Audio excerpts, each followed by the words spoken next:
Great. Okay, my name is Scotty Vosberg, and I'm the Market Center Tech Trainer in Leesburg, Virginia. I am also a certified Docusign trainer, so I'm just going to kind of go over Docusign and how you can, how to use command in that. So I'm going to go ahead and share my screen.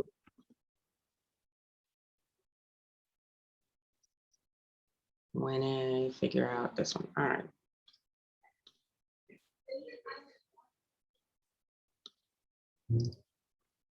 Okay, so I apparently tried to open this Zoom class a couple different times. All right. Hold on one second. I want this one. All right. So, okay, so this is, you guys have gone over some of those the little applets on the sides. So to get into Docusign, the best way to do it is to go through command. So you're going in through opportunities. And if you kind of remember, after our lovely COVID thing, CDC, which is command, then move to Docusign and always close back out in command. So if you just get in the habit of that, it'll make your life a lot easier. When you first go into an opportunity, we've created it. You guys did that yesterday. So this is the, this is what it looks like when you first open into that opportunity. And you're going to go over to documents.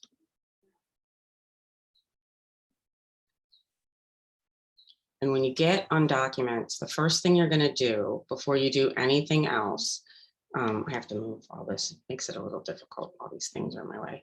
The first thing you're going to do before you do anything else is to change, check on status.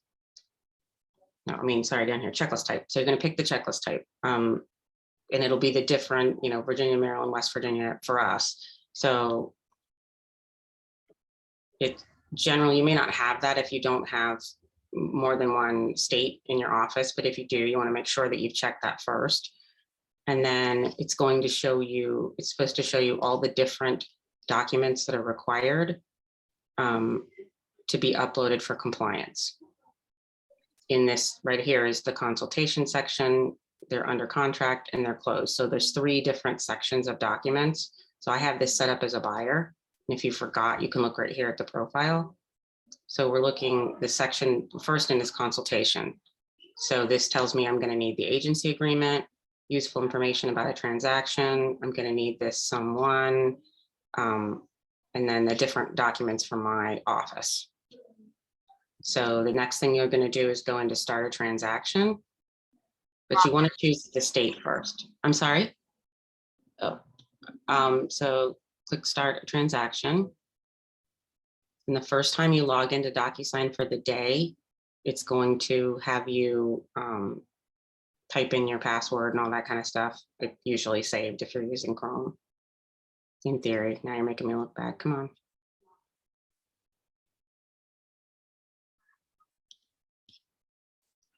Good, it remembered who I was.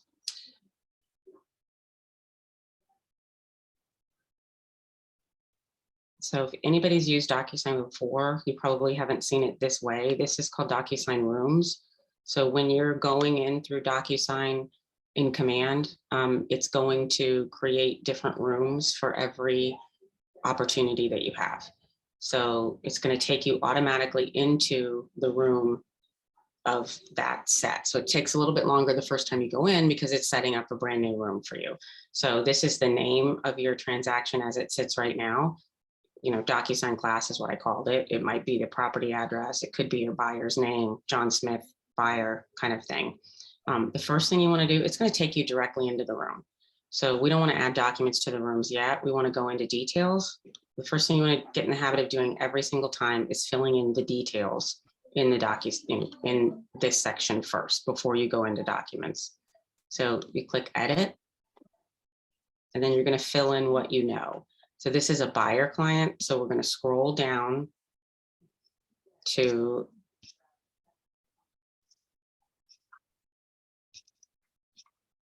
buyer and our buyer's name. And then we're going to put in, contact information. We're going to give them, they have an email address and any other information that you have on them.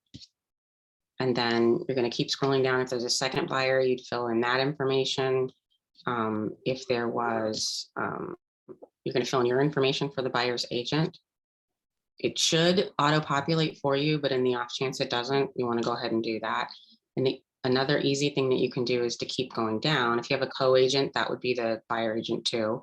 And then the buyer broker. So it doesn't auto-populate that. I wish it did, but if you fill in your broker's information,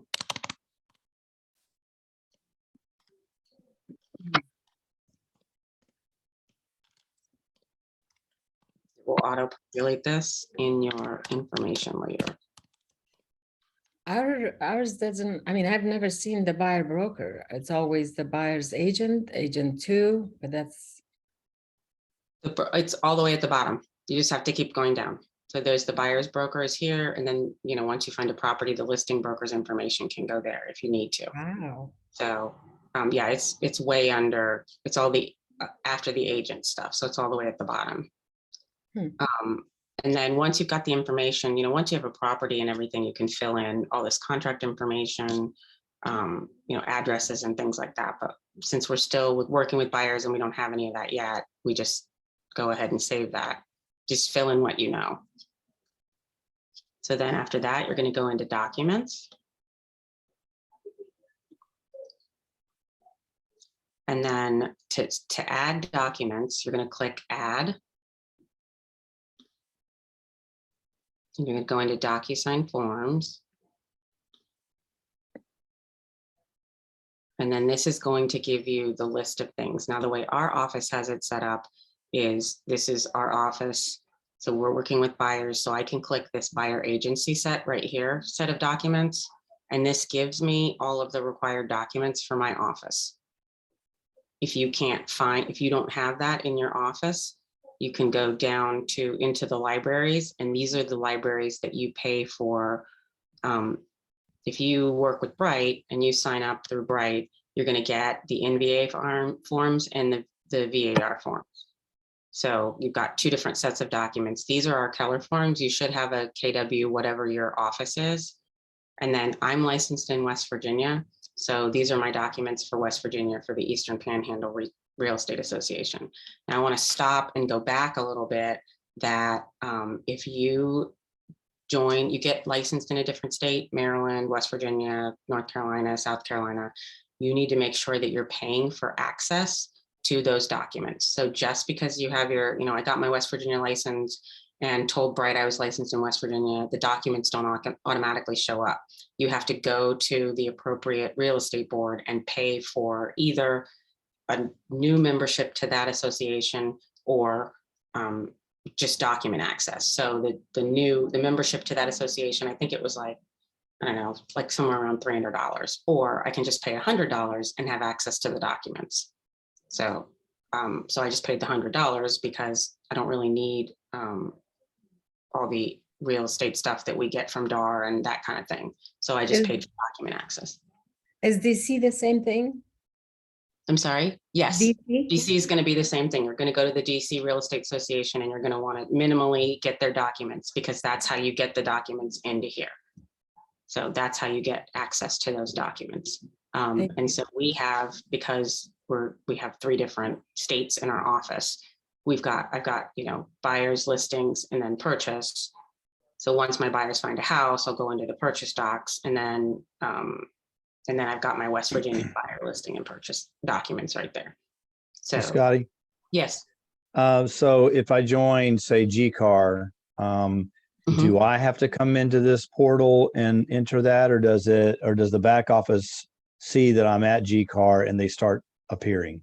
That is a fantastic question. You go to GCAR, you make sure that you've paid for access to the documents. And because when you set up Docusign, everything's linked to your NERDS number, the NRDS number with the National Association of Real Estate Agents, NAR, they'll just show up for you in Docusign as soon as GCAR has added those, added you into their system. Does that make sense? So you don't have to do anything except pay for the document, and then GCAR, once they type in your NRDS number, Got it. DocuSign will automatically pop them in because you're qualified to get access to them. Okay, Is thanks. that They'll all- just show up here. Go ahead. Is that also for Pennsylvania? Because I'm licensed also in Pennsylvania. It should be, yes. You should be able to, you just need to make sure that you've paid for document access. You can't, just because you've got your license, they don't automatically show up until you've paid either for document access or into the association for that state. Okay. So with the G card, that's a different MLS though, right? You have to join their MLS system before you can get the documents. That's a Because- different real estate association, Right. like we do DAR or we do NVA, the Northern Virginia Association of Realtors. Okay. It's GCAR is, I think they're still with Bright. So Bright is G- the MLS. Yeah, G-Car is with Bright, Yeah. but they have their own forms. So if you're gonna Right. cross the river and do. Yeah, forms are completely different from the MLS. Yeah. The forms are like all the contract documentations and that kind of thing to be able to, do. GCAR's got, and what's the other one? It starts with an M, but is it MCAR. MCAR? Is that what I know, right? It's so Well, sad. there's the Maryland Association of Realtors, but if you join, I think if you join G-Car, you automatically get a membership at MAR. I'm in the midst of that. I'll find out. It's much like we joined DAR. Yeah, DAR, and then we get the NVAR forms and then also the VAR forms, which is the whole state. So part of the yeah. Northern Virginia, like is just car, not G car, but just car. And on that one, I had to pay, like they told me in order for me to get access to, I cannot use their laptop and all that is different, or their MLS information. I had to pay like $1,200 or so, which I didn't. I backed out. But I had to join their MLS system I before got I a could cold, get. yes, but I'm also in the middle. Well, of the MLS system is Bright, so I definitely talk to your broker if you're concerned about not being able to access information. Call me after 11. Me- Kim said good morning. Good morning. And- Yeah, Enjoy can your you guys day. make sure you're muted? Thank you. I'm Make not sure really you're sure COVID who's, testing. let me see. Yeah, COVID test. Yeah, Okay. Yeah, no. You can mute everyone. All right. I know, love I'm you. Call you out. working on trying to figure it out. Bye. Let's see. I have no idea. All right, well, we'll just go with this at the moment. Okay, so we've got, all right, so you've got these forms. So if you don't see the right forms, you want to check and make sure that you've been given, that you've paid for the access. With West Virginia, it's $100. I don't know what it is in Maryland, but I'll find out eventually when I bother to go get my Maryland license. So you're going to look here. And so if you've got hopefully your office has set these up as well. So I can go into my buyer forms and I know I need this right to represent buyer. I'm going to need our title company documentation. I'm going to need, our McLean mortgage disclosure. We need the useful information and then the sum one. So these are the required documents. And then you're just going to hit add selected. And that's going to pull the documents into your room. Eventually, it used to pull the documents automatically when you pick the state first in Docusign, it would pull the required documentation in automatically. Once they did the last update, it doesn't pull. I'm sure it will start happening again, but for right now, it doesn't, unfortunately. So when you get these documents, you basically just, click on the first document, the first one you want to fill out. Doesn't really matter what order, but this is your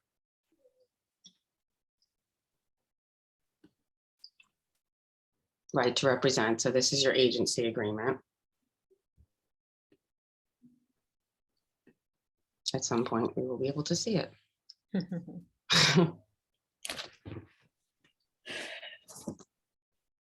Okay, so because you went into details first, it's going to fill in as much information as it has. So you're going to put in the date. So you're just going to kind of go through and fill in what you have as you get there. These are your two buyer names. And then you fill in the broker's information, but it should auto-populate. And then you're going to go to, you're just going to kind of go down, you're going to fill in the information that you have. And the broker firm information.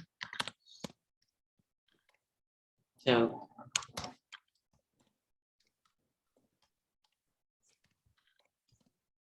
you just go through, fill in everything that you have on this. Any information that it already knew, it's going to pull in, but you're just going to go through basically box by box. And I love that they do these boxes so you know. So fill in your termination, you know, if you're going to have this information, go all the way through. And if there's the circles, you've got to pick one or the other. So it's going to be either or. So they've already kind of coded this form for you. So once you go through and you fill it out, you can, if there's these long boxes, these are just, you know, like it does not scroll to the next line for you. So if you're filling things out and it needs to go to the next line, you're going to have to figure out where it needs to cut and then go down to the next line and cheat it. It doesn't auto scroll right yet. Once you're completely finished filling everything out, you're going to click Save and Close.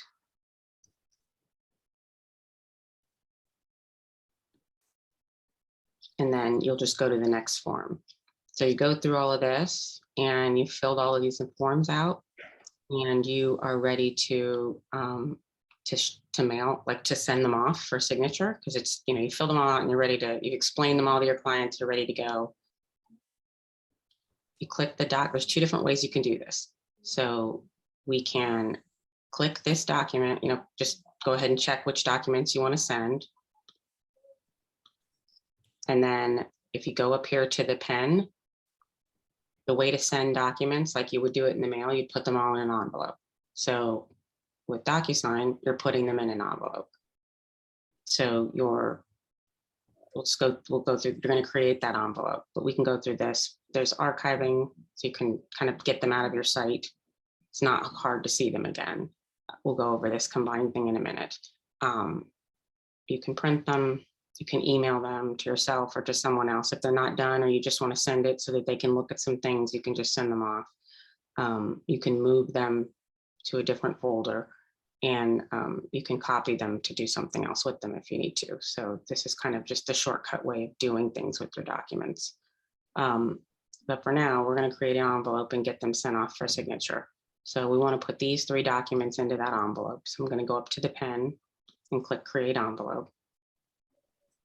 And then this is asking, who are you going to send this to? Well, since this is going to be our agency agreement, I'm going to send it to my buyers. So buyer 1. And then I don't have anybody else. So then I'm also going to send it to the buyer broker, because these are the people that are filled out. So who needs to be, you know, in here? So we'll send it to the buyer broker as well for signature. And just hit continue.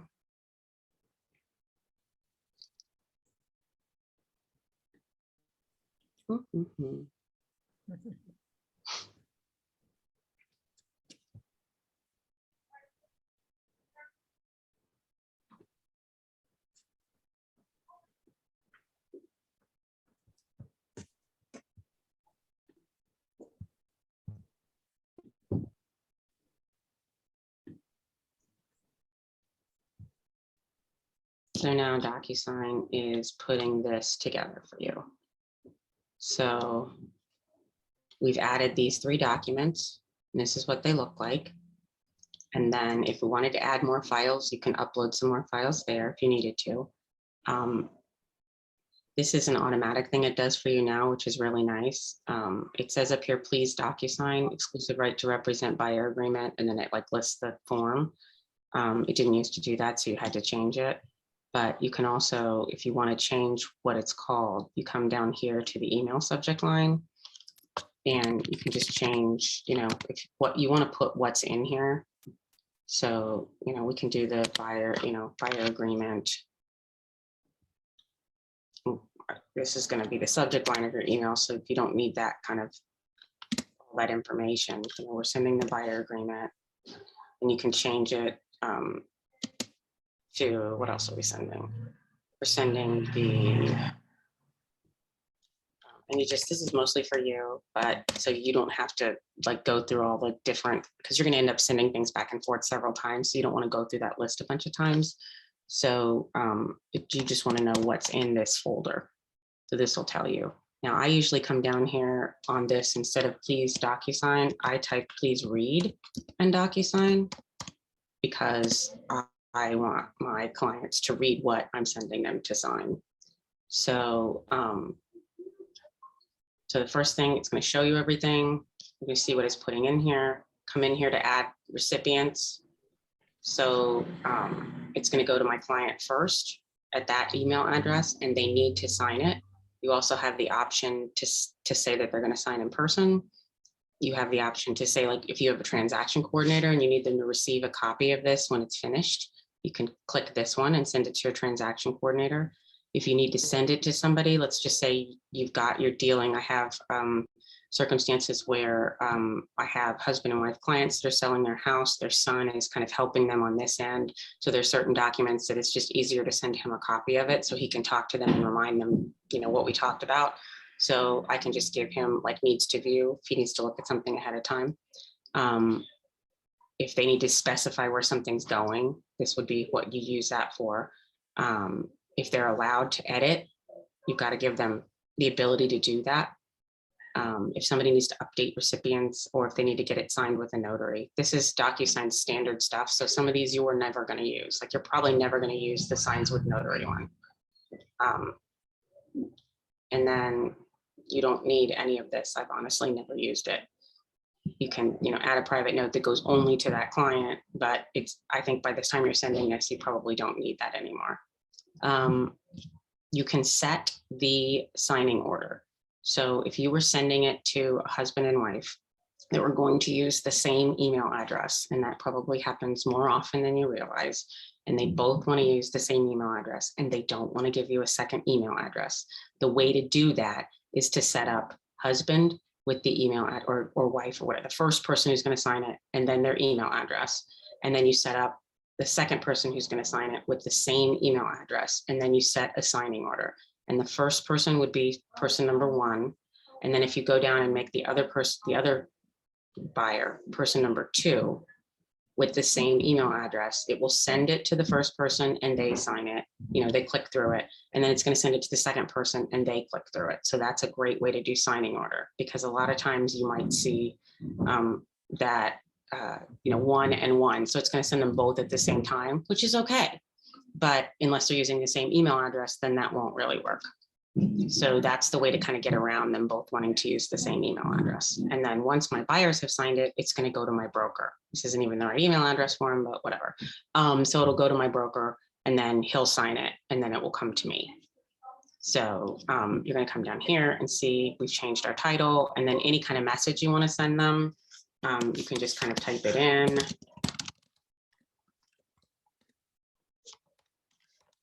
If I was going to send this out, it would matter, but.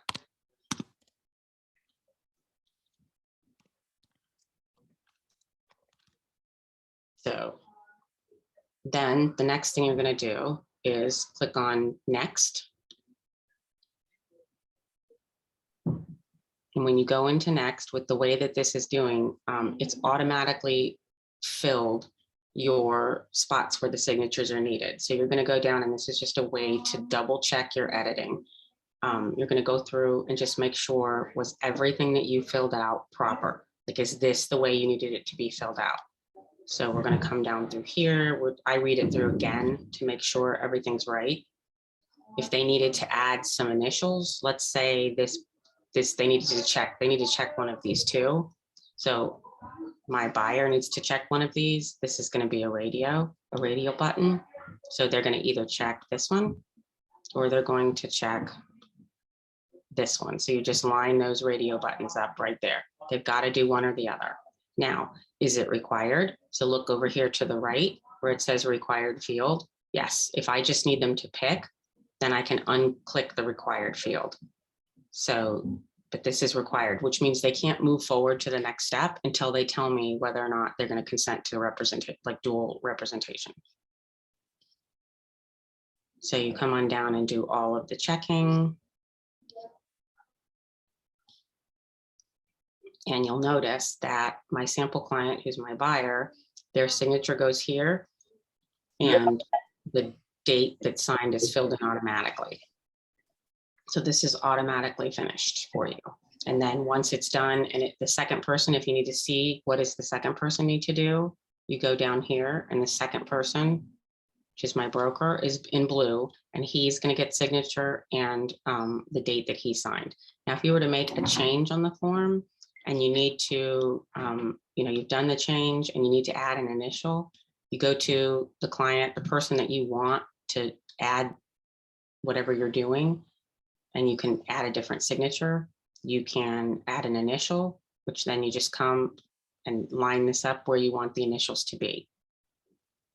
And if it needed to be dated, you would click this. If you needed to fill in their name, their email address, what company they worked for, this is pulling all of this information from that details page that you used, that you filled out in the very beginning. If you needed to add some text to it, this is how you do it. But let's say you've gone through and, oh, wow, this doesn't make sense right here. I need to go ahead and take that out. The way to edit this, you can either go back and fill it all out and then re-upload the form, but that's kind of annoying. So you can come in here, and this is they're called the pre-fill tools all the way down on the bottom. And this is information that everybody will see this. This is a change you're making for the document, for this document that everybody will see. So you're going to take a line. And if you are filling out a contract and like this was not information, you can see how this could be useful. We don't want to pay your fee, we'll line this out and change it. But you just tip on where the first of the line goes and you go to the end of the line and click again. And then if you go over here to the right, you can change the color, the thickness, and the length of the line. So you can change the thickness. And if you run it all the way up to the top where it covers up all of your text, and you change the color of the line to white, now you've basically done, used whiteout liquid paper on your document. So then if you need to add and have it say something else, you can click text, place your text right there, and then you come over here and type in whatever text you need it to say.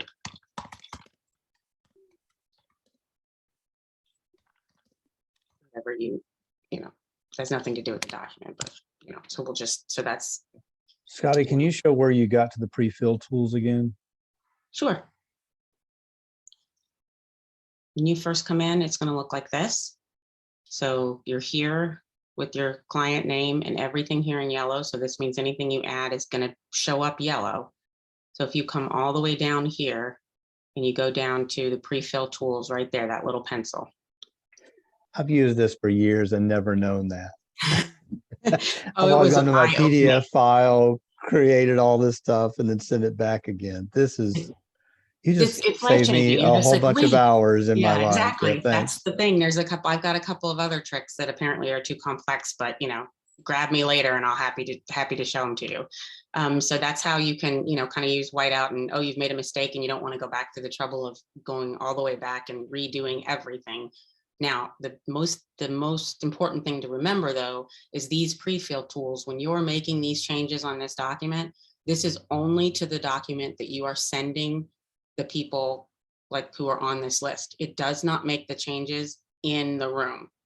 It only makes it to this one document that you're sending for signature. It does not. So if you go back into the agreement that's in the room, it's still going to have that gobbledygook in there. So that it will still be there. So you go back in there and change it, but it's also not the signed document. So you've made the changes to the ones that people are signing, if that makes sense. Yes. It does. So let's say I do send it back to them. They get it, they sign it and comes back. Does this then go back into the room? Yeah. And so my signed document is the actual document. But Your now I have signed two document documents. is in there and it's going to show up differently. And I'm going to show you that in just a minute. Okay, got it. All right. See after it's gone. Absolutely. No, that's a fantastic question. So you'll know which one is which. So this is, so you've gone through all of this. It's going to go through the documents one by one. You've made sure everything's filled out properly. This, I call it the real estate dictionary. When I hand it to people, I'm like, you just hold on to this if you want to know what these things mean.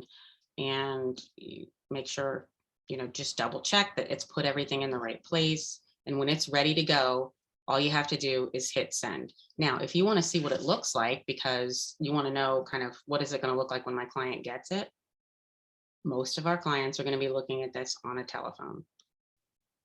This is what it'll look like on a computer. You could just pick at the top, and this is what it'll look like on a tablet. And then the last one, so click here for a computer, click here for a tablet, and this is what it's going to look like on a phone. I think it's important to do this occasionally just so you can see. You can actually look at the user experience, and you can click, your client's going to get this. It's going to say start. Oh, this is required. They have to pick one. And then they're going to go to the next. And then they've got to initial. So they click and they're ready to sign. And they got to sign this one. And then they have to sign this one. And then they're finished. Well, it's not going to let us click the finish button because we're not the client. So that's what the user experience looks like for them on the phone, which is why I go over all these forms with people ahead of time, because that's really tiny and no one's going to read it. So it makes it faster too, because you can get them right back because you've already gone over with them. They click, click, click, and they're done. So, and then you click back into here. And then when you're ready, you just hit send. Now I'm not going to send it because the addresses are wrong and the other one's mine. So, but if you needed to make a change, you can go back here and it'll click, hit save and close. And then we've changed it again. Hold on a minute. Let me figure out how to get back into.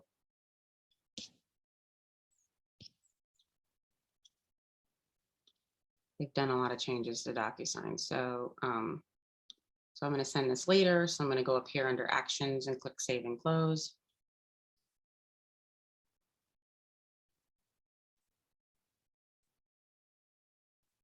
And it's going to show me my envelope. So when you've got contracts going back and forth, there's going to be envelope after envelope after envelope. And so you don't want to have them all say, please DocuSign, please DocuSign, please DocuSign, which is what it used to be. So at least this way I know what's in this envelope, the buyer agreement, the title information, and the sum one.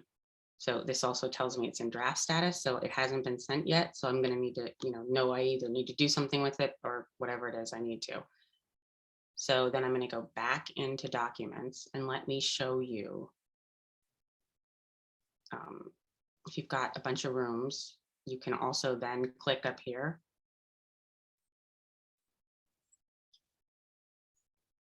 And go into, this is all of the rooms that are currently assigned to me in Docusign.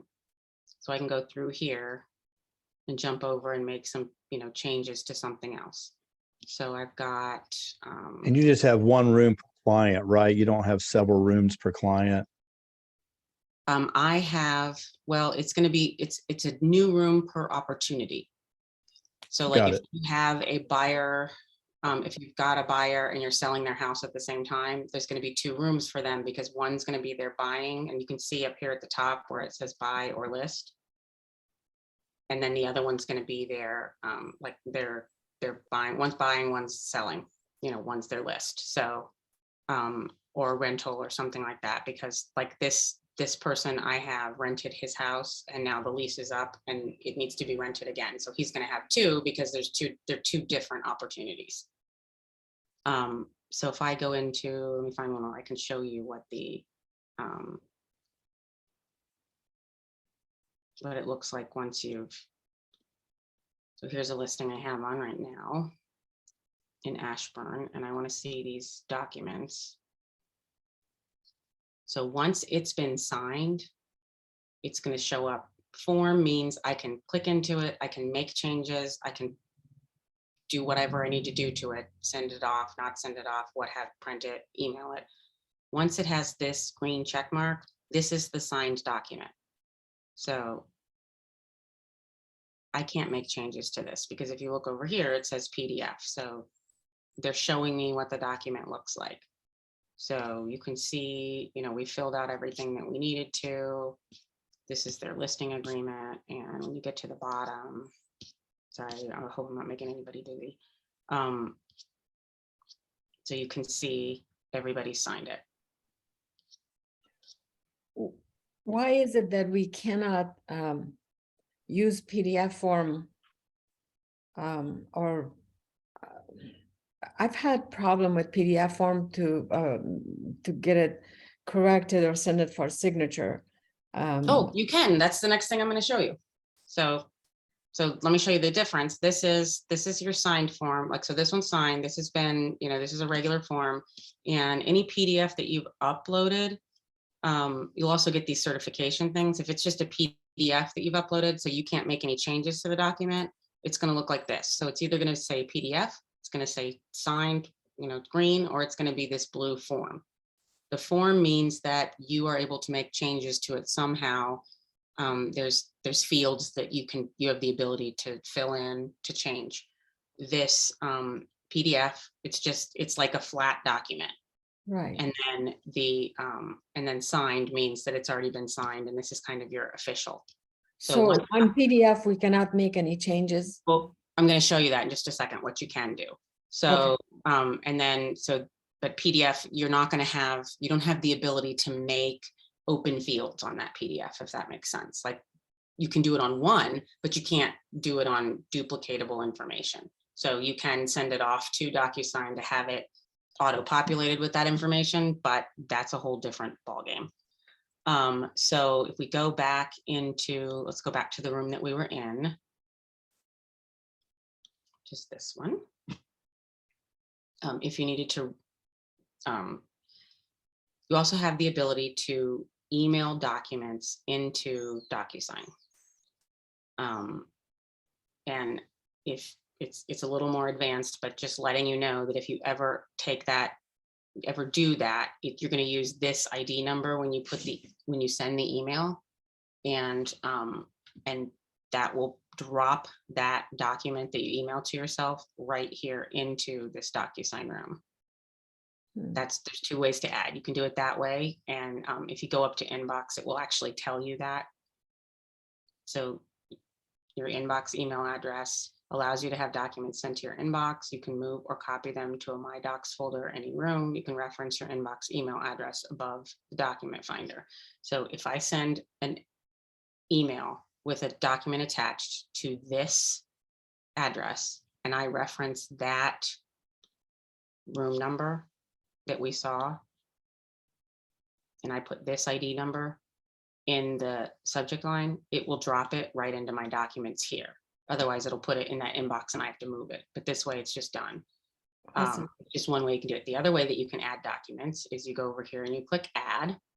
And so this time I'm going to add a document from my computer. Mhm.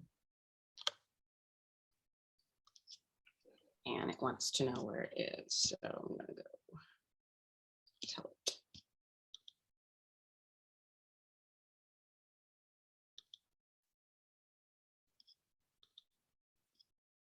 So here's my form. I need to get signed. There's no signature line on this. We're making it up, but I'm going to add that document in. And this is, this can be some document that this could be the document that the DPOR doc, the residential property disclosure, from the MLS. So you can click into the document so you can see it, but I can't do anything with this right now. I can't fill anything out because it hasn't been, marked by Docusign, but I can send it to my client for signature. It's better if I do it properly. So I'll show you the other way to create an envelope. I can go up here to envelope. I can click new envelope.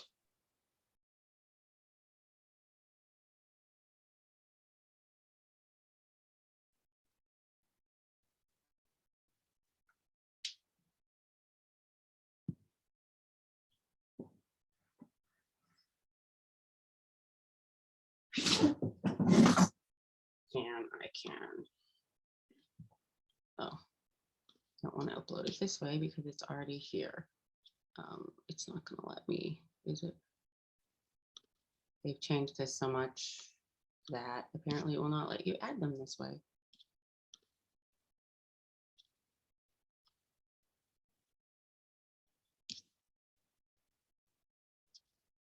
I'm going to go back because we forgot to add our document. Used to let you add them that way, but I guess it doesn't want to anymore.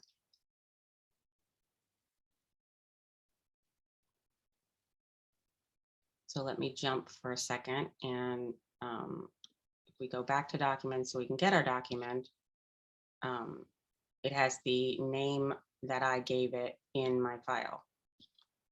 If I need to change that name,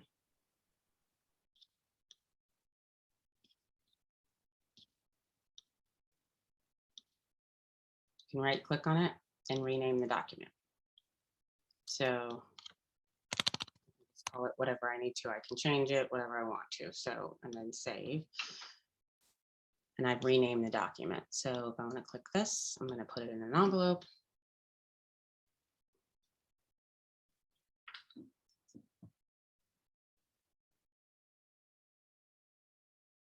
That creates a new envelope, right? A new room. I discarded the other one, so I basically threw it away. It's going to create a new envelope, yes. So my documents, here's my utility service document. So I'm going to add the recipients. Now, this time, remember, it didn't pop up that window and ask me who am I adding, my buyer, my whatever. I'm not adding that because this is not an automatically, it's not a document that has those auto-populated spaces in it. So nobody's told Docusign who needs this. So as far as it's concerned, I have to tell it everything. So if I come down to add in recipients, I can either type in their information or I can click this and have my room participants. So I've got the room contacts already. Let's see. So we've got my client, which is right here, my buyer. And then if somebody else needed to sign it, I could, you know, I'm the buyer agent, so I can also send it to myself. So who do I need to send this to? So it's just one at a time though. So really I just need to get my client. So I'm gonna let my client sign it. What do they need to do? Do they need to sign it? Do they need to, you know, do they need to edit it because I need them to do something? Right now, they just need to sign it. This is their email address. So I'm going to move on to run down to the email, make sure, Docusign, and then I always just add that read and Docusign. And then if you write a message, a lot of times I don't put a message because they already know it's coming. So you go into that next step. Can you send it to multiple people at the same time, or do you have to go back in and send it to somebody else? No, you can. I can go back here. That's a great question. So you've got add recipients. So if we need to add another recipient, you click right here on add recipient. Mhm. And you can, you know, automatically tell it you want to add it by clients. So you can also just type it in, you know, and I want to send it to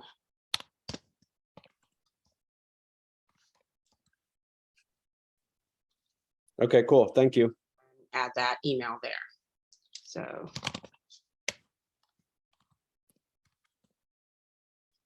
go into the next. And then this will tell you like who's what color. So you'll see it up here, but then you also see it there as well.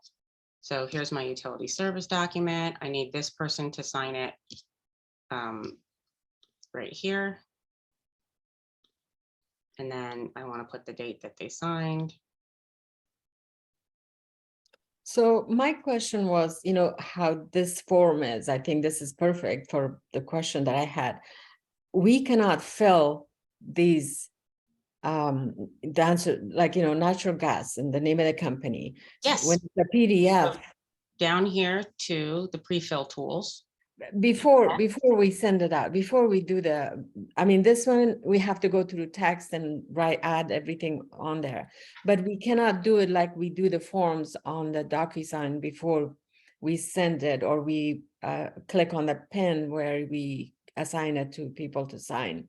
Or Right, you'd have to fill it out in your, like I created this form for my clients that I fill out. So I fill it out and turn it into a PDF on my computer. Like I have it set where I can actually fill it out or send it to them to fill out, but I did that through a different program. So next time I'm in Chantilly, ask me about it and I can show you kind of what I have, and I'll look up the different programs that I use to do that. There's a couple of different sites online. Go ahead. So I have a question. All right, so to sum it, you're saying that this is a PDF, right? Mm-hmm. Mm-hmm. So it doesn't have the radio where they can fill it in, or, you know, once it's in Docusign, because I know sometimes you can just automatic, it's it's already perforated so that you can just fill it in. Okay, so the way you do that is, here's my sample client, my buyer needs to fill something in. Here's the standard fields. I need them to fill this in. So here's text. I'm gonna put this here. I'm gonna make it the entire width of the line so that they have plenty of room. And it is now a required field. So just like I needed them to fill out that radio button, I need Yeah. them to write some text in here. Okay, So they're gonna need to do it. It's absolutely required that they fill this in. You're gonna save it as a custom field. Well, you So don't need to do that usually, because it's just for usually, you. Go ahead. usually I fill all those up and then ask them to sign it. So to make it easier on them.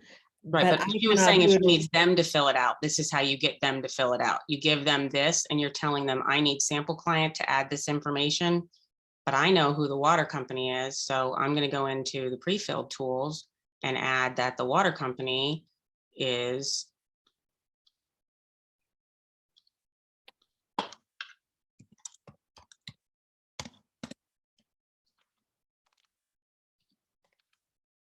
Loud and Water. So I know this one, but I don't know who the electric company is, so I'm asking them to fill out who the electric company is. gotcha. Does that make sense? Yes, So Thank then you. everybody's gonna see this. They're only filling out this one. The second person, you know, it'll be on the form, but I didn't need it from anybody else.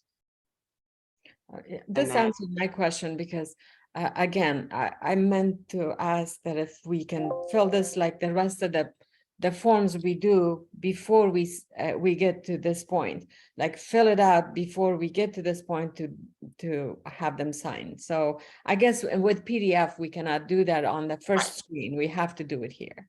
Right, the point of the point of a PDF document is to lock it so that no further changes can be made. It's like sending a copy of a contract to somebody. It's like you're sending the contract. This is what it looks like. If you edit it, it's a layer of the document so that you can see that, like, but this is what it is. And if you add something to it, it has to be really obvious. Makes So, sense. Okay. if you can add to it on your computer and then send it, but generally you're doing this because you created it offline and you just need them to sign it or whatever. Makes sense. Absolutely. Okay. And then you added the need for their signature here and you're good to go. And whatever you need from Fred Flintstone, you need him to sign it here. And you want his date over here. So, and then when you're, ready to go, you click send. So, but we're not done with this one yet. So we're going to save it and close it later. You can go back and edit the recipients. You saw that with the actions.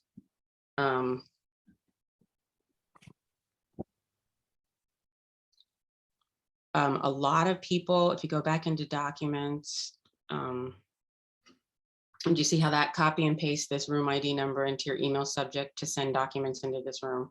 So if I send an email to that Scotty.Vosberg at Docusign and put this in the subject line, it will drop whatever document I email directly into my room. If you want to, Wow, can you unpack that a little bit more? if you go up here to inbox, Yes. this is what I was showing you before. So this is reminding you how to do it. This email right here, sold by Scotty at mail.docusign.net. That's the email address. And then That you I put the can- number in the subject. In the subject line, the number for that room. If I just send it to that and don't put anything in the subject line or put, hi or whatever, it's going to drop it in here in this main inbox. And then I can move it to that room, but it's a whole lot easier to use that email with Dang, this ID number, and it will throw it right in here for me. thank you. That's wonderful. So you notice let me go back to command real quick and show you, well, in a second.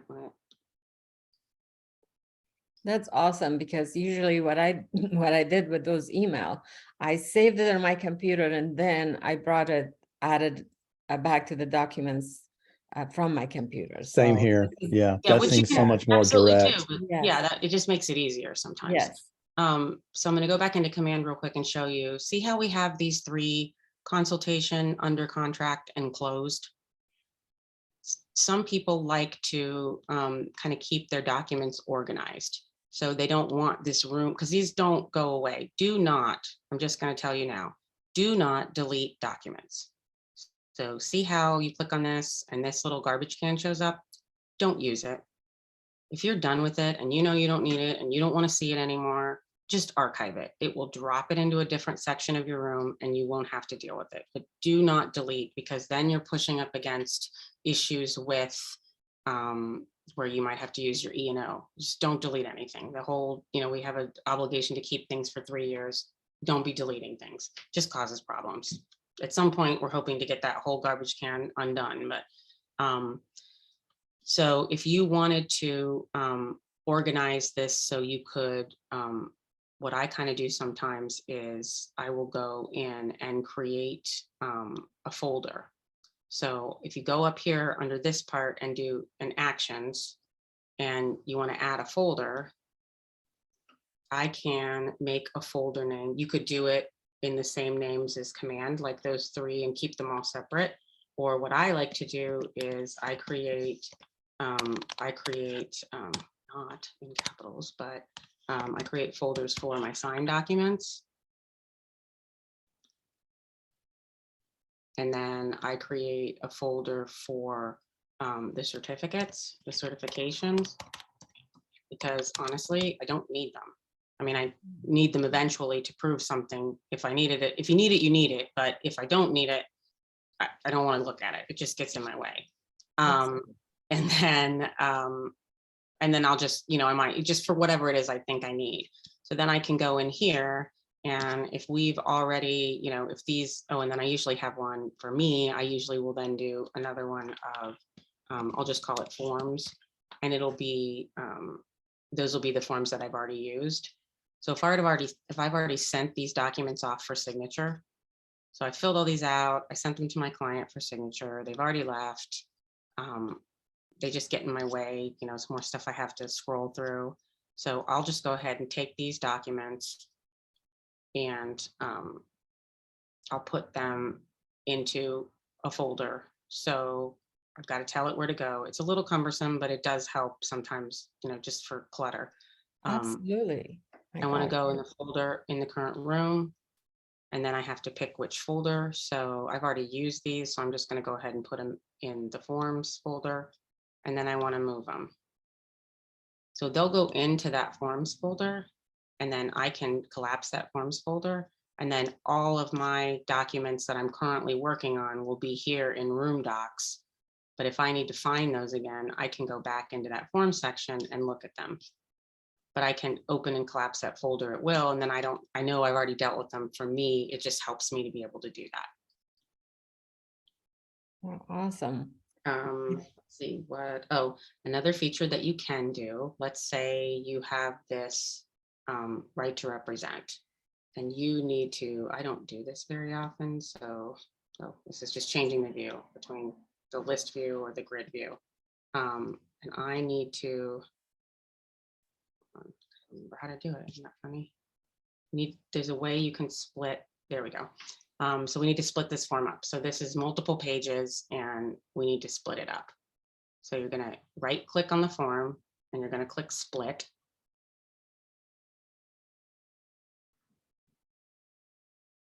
This would be great if somebody dropped the documents in the MLS and it's like the DPOR and then some kind of like dual disclosure. It's just a whole bunch of stuff and you really only need them to sign the DPOR form and you don't need the rest of it. You don't have to just send them that whole bucket of documents. You can take off each individual document. So I'm going to split this 5-page PDF into different pages. So my new document name is, I just need to split off this DPOR form. So I'm going to call one DPOR, and that's going to be on page 1. And then the next one is just, it's going to be, let's see, I'm trying to think of what else, other stuff they would put on there, the floor plan. And then that can be, and you can do one for each page. So the floor plan is like, you know, documents 2 through 5. So I'm gonna click apply. Oh, we're not doing this as a template. Sorry, it's hard to see because you're, let's do this. Okay, so we're splitting it up and we're gonna hit save. And now we have in our room, we have our split docs. So if I go in here, they've turned into PDFs. So you want to make all your edits or anything, if you have to do this beforehand, but this is my, you know, I told it this was my D4 document. And then my floor plan is going to be pages, you know, 3 through 5. So these are my other pages. So I managed to split that apart so I don't have to deal with sending things for signature, and it's just this huge bundle of documents. Now, if I have my contracts and everything, and I'm ready to send this and this, and these are all my signed things, and I'm ready to send them off to another agent, I can click combine. Oh, they won't combine because they're, so then I'm going to put these through because they're not PDF. So I'm going to put these two and I'm going to combine these together. And what do I want to call this new combined document? And this is going to be the contract. And I'm going to save it.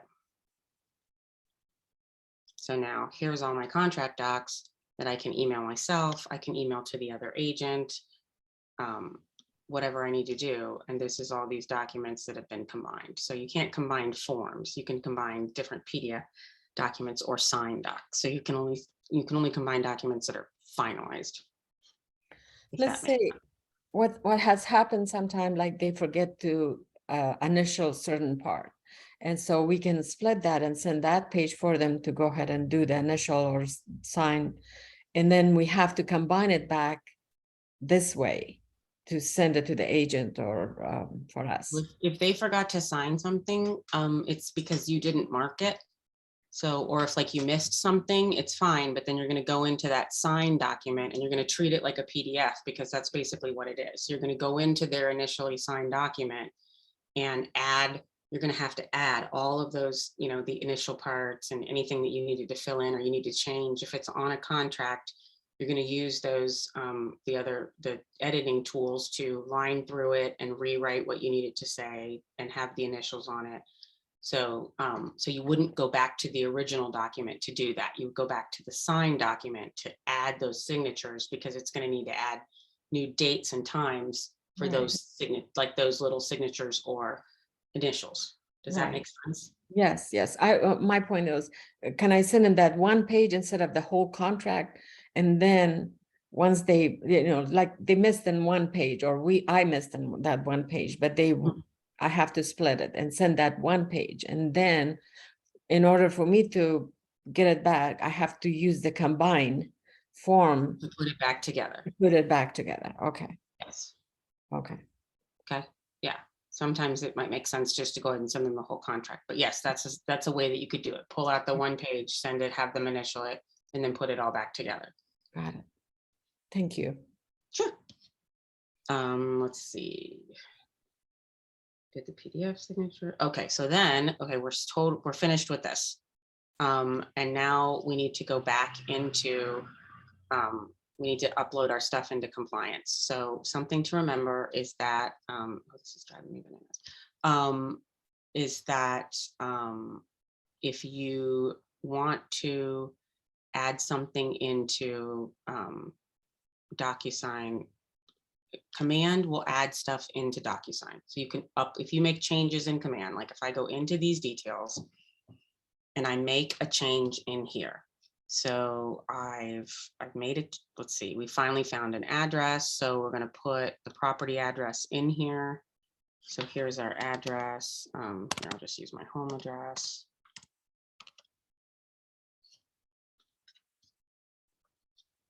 I don't know why. Oh, there it is. I was like, oh, it's not in the state. So we're saving the address.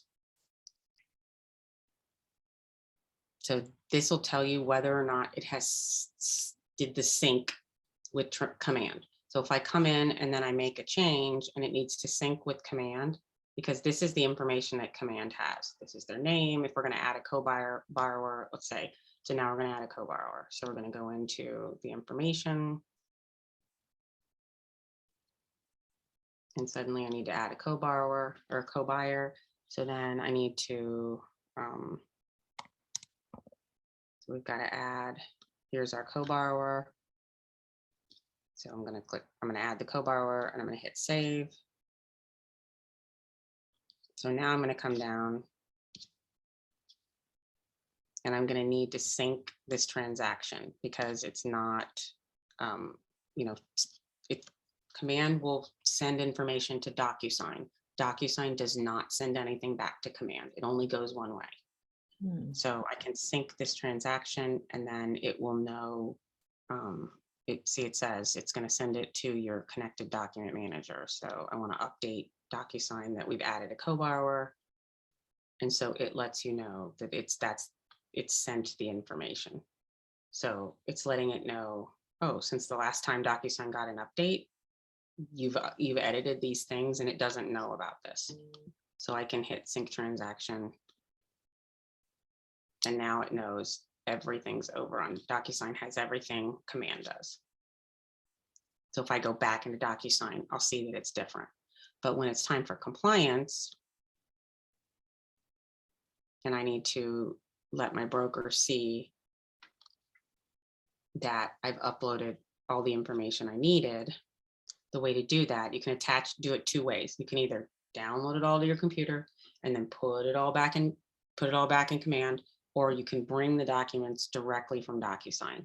So you go in here and you show attach files from. So am I going, you can attach from your computer or from Docusign. So you click Docusign and then it wants to know, well, where are the documents?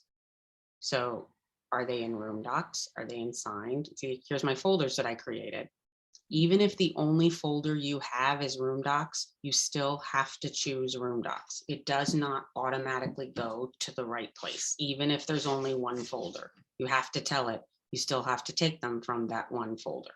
So you're giving it permission to go into that folder.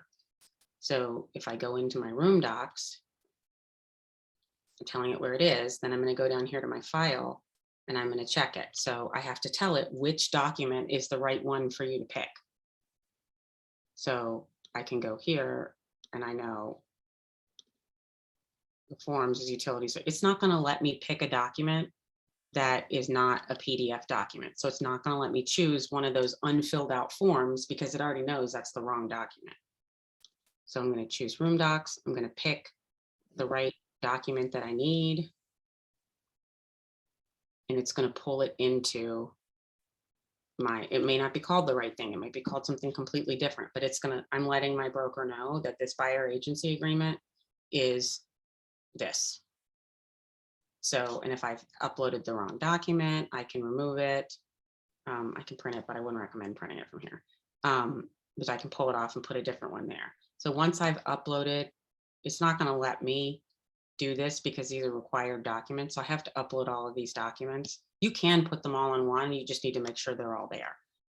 So I must have this document. I must have this document and I must have this document. And these are, either or. And if you need to know, sometimes they'll fill in what's the condition. And then once you've got it all done and you're ready, you've got all your documents in there, you're going to click submit to Market Center and it's going to send it to whoever your compliance team is so that they can check, is it appropriate? Is it done? I'm going to advise you to do your compliance as you go. Like if you've got your agency stuff, go ahead and submit it, because if there's a problem, they can get back to you and you've got time to get it fixed. Don't try to submit all your stuff from the consultation, all your stuff from under contract and all your stuff closed, 2 days after or the day of closing, and then something's wrong and then you're not getting paid because you have to chase your buyers down for some other form that didn't get signed or something that's not done right. You just want to make sure that you're submitting as you go. And the internet can go down or something can happen and you want to make sure that you're not, trying to upload everything at the last second, or at 4:52 on Friday because you want to get paid first thing Monday morning.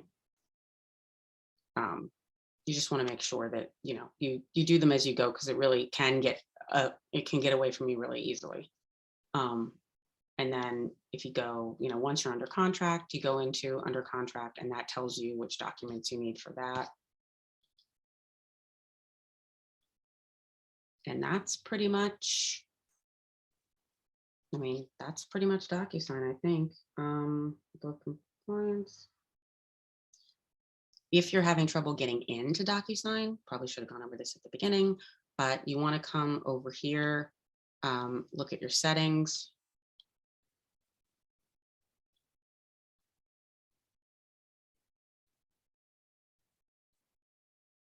Scott Leroy usually sets this up for you, but if you're having trouble, this is kind of where you'd go first to make sure everything's syncing up properly.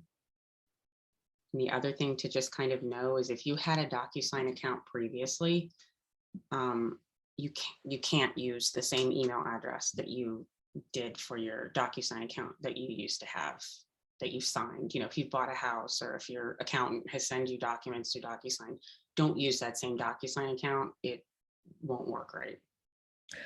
Question. Yes. In relations to that. So I have a DocuSign for the company that I use in Pennsylvania. So for Virginia, I have to have a whole new DocuSign, correct? Has it already been set up for you? In Scott? in Pennsylvania? No, in command. I'm just talking about just for command. I'm not talking Oh, about okay. just to be able to use Yeah, it. it looks like I'm looking at it, looks like it's connected.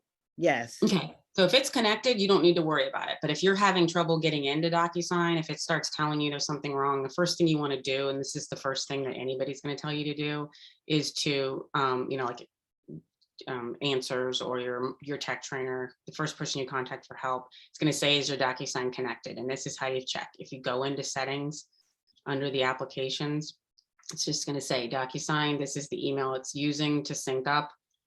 It's Oh, connected. I'm looking right at now. yours. And I if you- need to look at mine. Right. So it's just Okay. letting you know, is it connected? You know, what does it look like right now? Right now it's connected. If I wanted to disconnect it, this is how I would do it. Don't disconnect it. But if you need to set up, you know, if you need to connect Facebook, and this is where your settings is where you're going to connect these things anyway. So you definitely want to make sure, if you're having trouble, come check here first to make sure something didn't happen and somehow you got disconnected.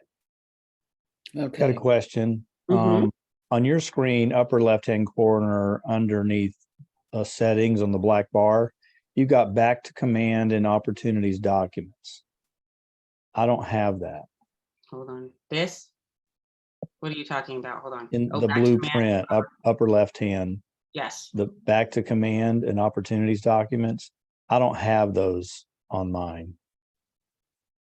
That may be Those- because that's where I just came from and went into my settings. Did you do it like I did, where you were in that screen and then went back into settings? Yes. Maybe not. Okay. I think it was just letting me, did I want to go back there? Okay. Okay, I think got it. All because I right. just changed. I've actually It's never. it's not apropos to the whole system here. No, I don't think so. Okay. I think that was just. All right, a and- screen one. and Just go back one if you- screen. Yeah, and then I must have missed this right when you started. How did you get to the DocuSign from the command homepage? Okay, You went so to you went to opportunities, and then I've kind of got lost there. that's okay. I went into opportunities. There's two different ways you can find the opportunities. This is a buyer opportunity, so I can go down to my buyers and try to remember where that particular buyer was in like which one of these is in cultivate, is appointment or active. Or I prefer this way because for me it's faster. Click on all opportunities. And these are all of the opportunities that are currently in my command, you know, that have spots somewhere. And then I can find it under the opportunity name. So here's the opportunity name is DocuSign class. It's a buyer. It's in the appointment status, so I can see kind of where it is. I can open that DocuSign class. This kind of gives me the general details. There's a buyer profile, which really I've never used. You don't really need to fill out anything in there. So you're going to go into documents, which is where all that is. So you're going to choose what state here. And then that's going to help auto-populate everything here. This shows you in each folder, the consultation, the under contract, and then once it's what, I found it. Yeah, I hadn't chosen the date, so it was just a blank screen. Now I get it. All right, good. Thanks. no problem. And then go to transaction. So you guys you've gone over this offers and commissions section, I think, when you did opportunities, right? Yes, Okay. Yeah. but it's always, I always mess up there, so for some Oh, I do reason. too, every time. I mean, I've Yeah. closed, yeah, I don't even know how many deals I've closed and I still like, I freeze every time and go, oh my gosh, I hope I fill this route outright because it's money. So, yeah, you kind of go through the steps, you click the add new offer and you just kind of put it in there. And if you have questions, reach out to your MCA because they'd way rather answer your questions ahead of time than have to chase you down and say, I need you to fix this. I need you to fix that. Oh, I've already you need to cancel that offer and put it in a different way. It's always easier to ask your MCA ahead of time to make sure you do it right. But in getting into Docusign, you go to documents and then go to transaction. It's going to take you into Docusign. So go to documents and go to documents. Under the documents header, yes. And then you're going to click go to All transaction. right, because I don't have none of that other stuff is showing up, right? Oh, it doesn't have your required documents for you? Well, if you don't see any required documents, you might, if you don't see these required documents right here, it may be because you haven't picked something here. I don't, okay, so I under status, it says pick checklist type. Okay, Virginia buyer, I got it. Okay, So the status part doesn't, yeah, it's just this right yeah, here. it's So, just that right there. Pick the check. It says pick pick the checklist. type, right, okay. Yeah, you got to choose your checklist. You just want to get in the habit. It will let you into DocuSign if you don't choose your checklist. Get in the habit of choosing your checklist because once they've gotten through this latest update with DocuSign, when you choose that checklist, you will be able to, it'll be good for you because then it should auto-populate the documents that you need for that checklist in DocuSign for you. So you want to get in the habit of picking that checklist before you go into DocuSign for the first time. But if you don't and you go into DocuSign, it's not going to do it later. It Okay, I'm only sorry. And tells where's it the something that- checklist at? I'm sorry, right here. Where's the checklist? Right here. Under the status, this section right here that's showing you your folders in DocuSign. Yes. This right here is choosing your checklist. So Oh, okay, okay. Virginia Yeah, checklist, the Maryland checklist, or the West Virginia checklist. got it. Okay. And then since I have no transaction, is a transaction when I'm about to get a buyer agreement signed or a listing signed, or is a transaction only when you've got a contract coming in? No, when you say go to transaction, it's basically saying go to DocuSign. You're going to that, it's basically go to your opportunity in DocuSign. You're going to your filing cabinet of documents that you need. So that's your transaction is getting to DocuSign. But some people, like sections around the world are, they used to use .loop and it used to be, and then sometimes it's zip forms. So this is just taking you to the document storage facility. So that's where I would fill out the buyer agreement. And when you click go to transaction, yes, that is going to take you just like this directly into your DocuSign room for that opportunity. Mm-hmm. Which is why you want to get in the habit of starting your transaction in command, moving into DocuSign, and then going back to command, because command can talk to DocuSign, but the only way DocuSign can talk to command is if you tell it to bring the documents over. Okay. It won't do it automatically. So so these are, that's clicking on that go to transaction is going to bring you in here and drop you into your room for this opportunity. And I think that's pretty much, does anybody have any questions? I think this one was, I thought I knew everything about DocuSign, but oh my gosh, I learned a lot. Thank you Oh, so good, I'm much. so glad. There's actually a lot more, but Dave said it's too advanced and I'm not supposed to tell because it is overwhelming. So when you want to know more, let me know.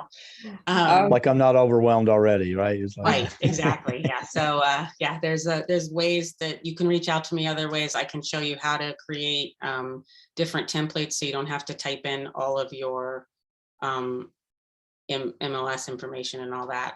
there's That- ways to do that as well. That is so helpful. The buyer, the seller, all those templates that if it's ready, it's an amazing step, but I will do that sometime. Maybe I need your help. So Sure, absolutely. And my email address is soldbyscotty@kw.com. So, Okay. oh, here, and I'll put it in the chat. awesome. So if anybody, let me make sure it goes to everybody. Dave knows my email address.